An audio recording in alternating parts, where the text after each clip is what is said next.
Ayan, nandito na tayo ngayon sa beach. Tignan mo naman yung kulay, parang pa-swimming pool. Totoo bang beach to? Baka man-made, di ba man-made to? Oh, parang Boracay din, oh.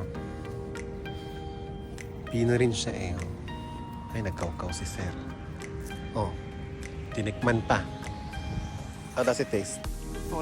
Of course. Ito yung mga bangka nila dati. The old boats. Ah, ito isa. Ito walang bubong.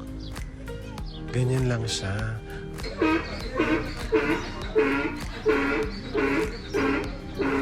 Ito yung bahay nila dati, guys. Dito sa Abu Dhabi. Meron sila dito. Tambayan. Ayan.